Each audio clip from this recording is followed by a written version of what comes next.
आपको यहां नहीं आना चाहिए था भाभी मां। जहां चिता जलती है वहां कोई औरत नहीं आती।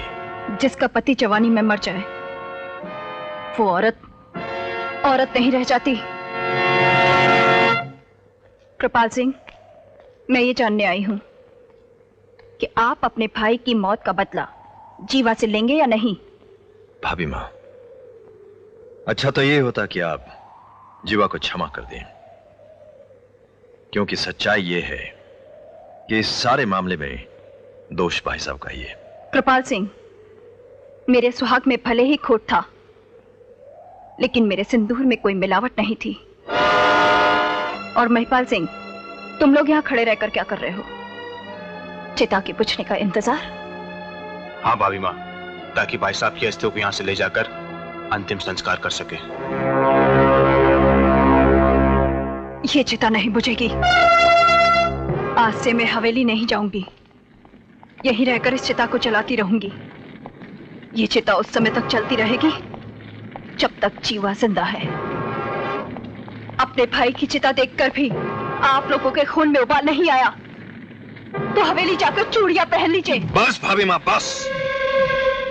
औरतों के तानों से तो बर्फ से भी शोले उठने लगते हैं, और फिर हम तो खानदानी महल पुत्र हैं।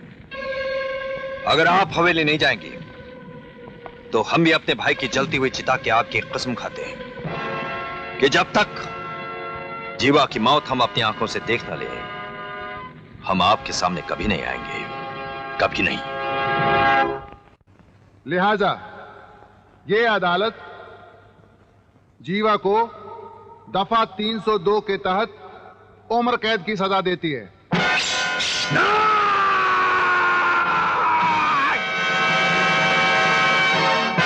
सजाए मौत होनी चाहिए इसे।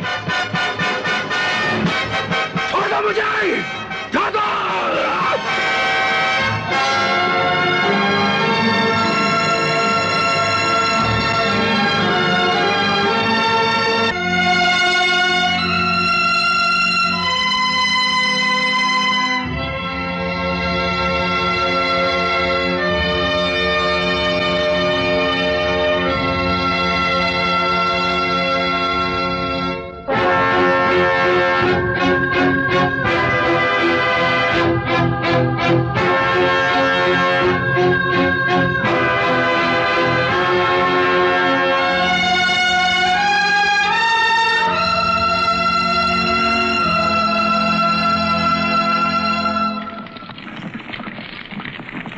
तुम लोग जिस वंश में पैदा हुए हो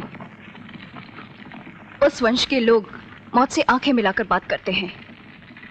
फिर आज तुम लोगों की आंखें झुकी हुई क्यों हैं? आप चिंता मत कीजिए भाभी माँ, वो जेल में अपनी सजा पूरी नहीं कर पाएगी, उससे पहले ही मार दी जाएगी। मरना तो एक दिन सबको है, लेकिन मुझे उसकी मौत से पहले चाहिए। भाभी माँ ठीक ही कह रही थी कि उसे अदालत ले जाने से पहले काट देना चाहिए था। सांप तो घुस गया बिल में, अब लाठी पटकने से क्या फायदा।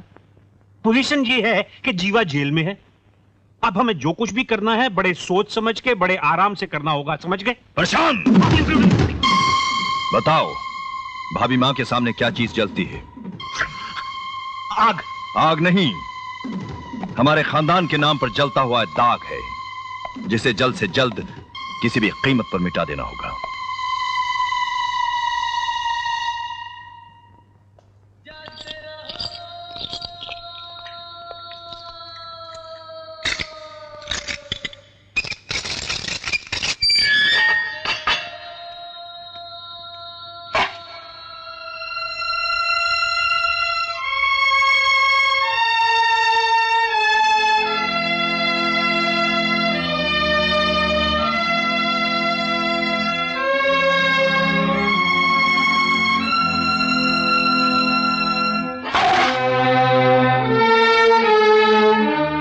खाना मट्टी पर क्यों रख दिया?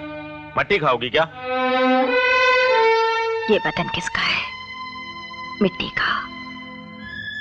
मिट्टी अगर जरा सी मिट्टी खा भी ले तो क्या फर्क पड़ता है? तुम्हें जो कुछ भी खाना है वो थाली में रखकर खा सकती हो।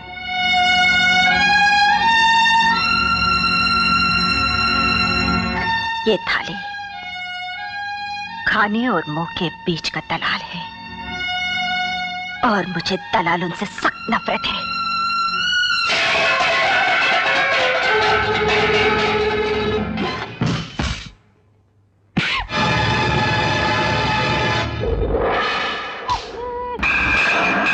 तेरी वजह से मेरी बहन मुझसे मिल नहीं सकी। तूने ही शिकायत की थी ना मेरी? बोल। भाग रहे। इसी नल्ली से तेरी आवाज निकली थी ना? हाँ बोल, काट दूं? काट दूं? अरे साली, मेरे बॉस से पंगा लेते हैं। अरे इस मरील को मारने से क्या फायदा? बस मैं तुम्हारे लिए खुशखबरी लाई हूँ। वो जेल में आ गई है जिसकी बहुत चर्चा थी। नहीं नहीं, मुझे मत मारो। नहीं, मुझे मत मारो।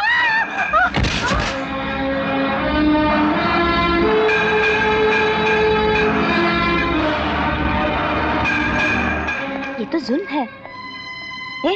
ये है कौन? समझते क्या है अपने आप को? हाँ,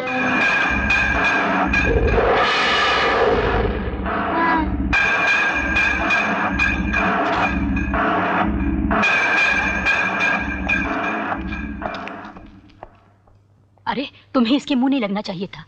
तुम नहीं जानती है कौन है? वही तो पूछ रही हूँ कि है कौन? इसने 50 मर्डर किए हैं।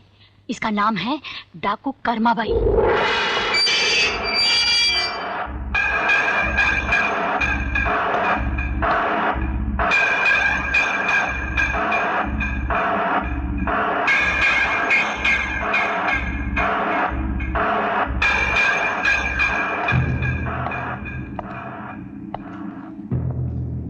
क्या नाम है तेरा?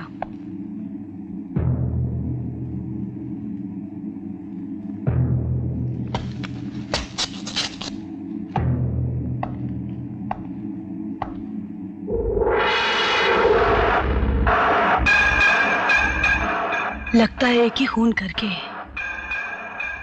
तेरा दिमाग खराब हो गया।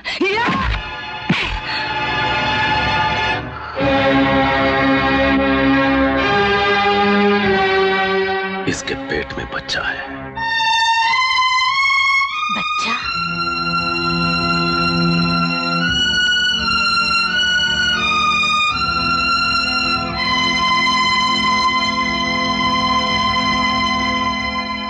डॉक्टर शर्मा, तुम्हें जीवा को खत्म करना है। अगर आप बुरा ना माने तो एक बात पूछूं? पूछो। आपने एक डॉक्टर को जल्लाद बनाने के बारे में कैसे सोच लिया? इसलिए कि दुनिया में हजाम और डॉक्टर ही ऐसे होते हैं जिनके हाथों में उस्तरा होने के बावजूद भी हंसकर लोग उनके सामने गर्दन झुका देते हैं। मुझे सोचने के लिए कुछ वक्त दीजिए। बैठ जाओ डॉक्टर।